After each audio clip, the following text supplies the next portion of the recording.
క్రీస్తునాథుని యందు ప్రియ సహోదరి సహోదరులారా, మనందరం కూడా మానవులుగా చూడటం అనేది ప్రతిరోజు కూడా తప్పకుండా చేస్తూ ఉన్నాం. చూడాలంటే మంచి దృష్టి అనేది, చూపు అనేది కావాలి. నేను కొంతకాలం నుంచి ఈ యొక్క కళ్ళద్దాలు వాడుతూ ఉన్నాను. ఈ కళ్ళద్దాలు తీసివేస్తే నాకంతా కూడా స్పష్టంగా కనబడదు.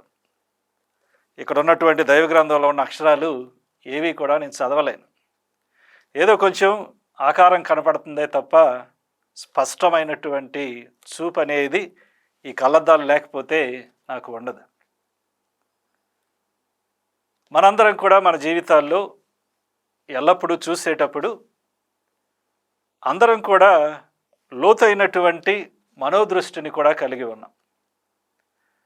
బాహ్యమైన దాన్ని మన యొక్క బాహ్యమైన కన్నులతో మనం చూస్తూ ఉంటే, ఆంతరంగికమైన దానిని, లోతైన దానిని మన మనస్సుతో మనం చూస్తూ ఉంటాం.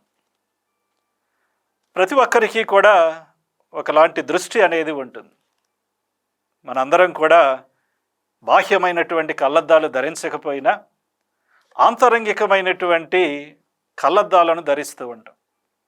మన చుట్టూ ఉన్న ప్రపంచాన్ని, మనతో ఉన్నటువంటి ఇరుగు పొరుగు వారిని, జరిగే ప్రతి విషయాన్ని కూడా ఆ మనోదృష్టితోనే ప్రతి ఒక్కరం కూడా చూస్తూ ఉంటాం.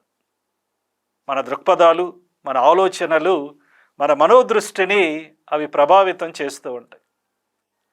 మనకున్నటువంటి దృక్పథాలు, ఆలోచనలే మన మనోదృష్టిని నిర్దేశిస్తూ ఉంటాయి.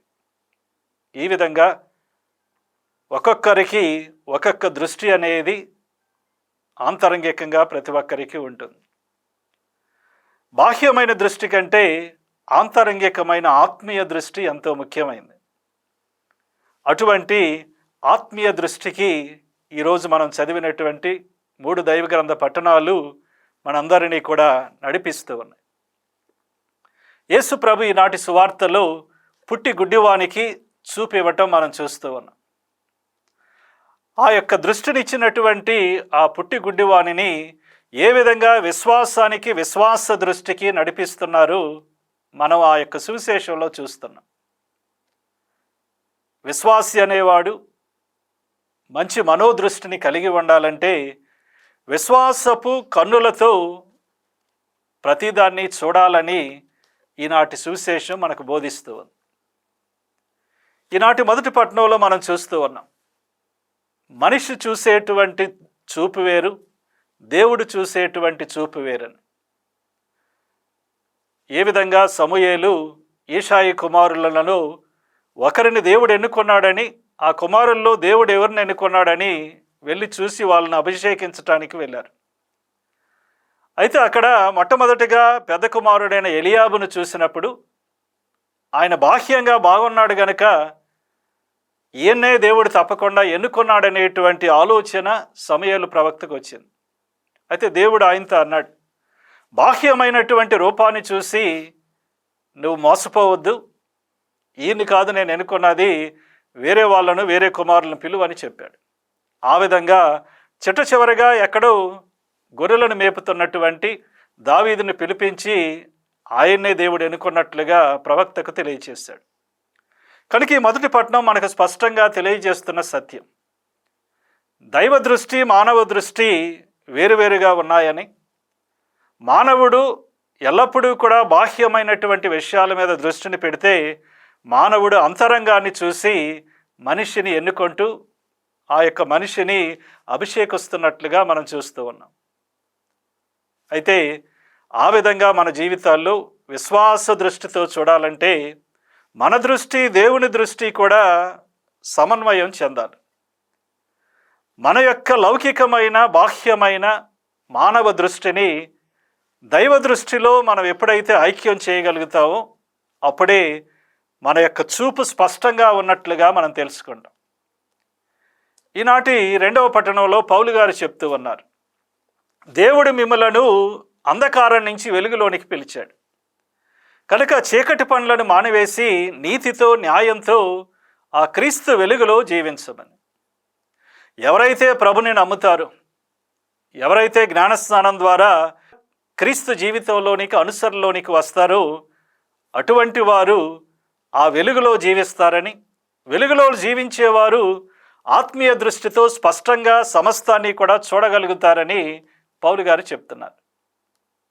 ఈనాటి సువిశేషంలో ప్రభు ఆ యొక్క గుడ్డివానికి దృష్టి ఇచ్చినప్పుడు కేవలం బాహ్యమైన దృష్టినే కాకుండా విశ్వాసపు దృష్టిని కూడా ఆ యొక్క గుడ్డివానికి వసగుతూ ఉన్నాడు.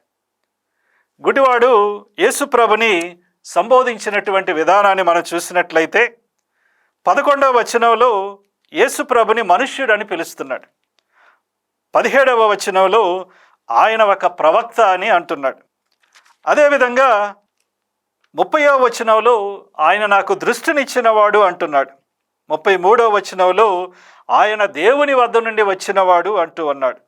ఇక చిట్ట చివరిగా 38వ వచనంలో ఆయన్ని విశ్వసిస్తున్నానని చెప్తున్నాడు.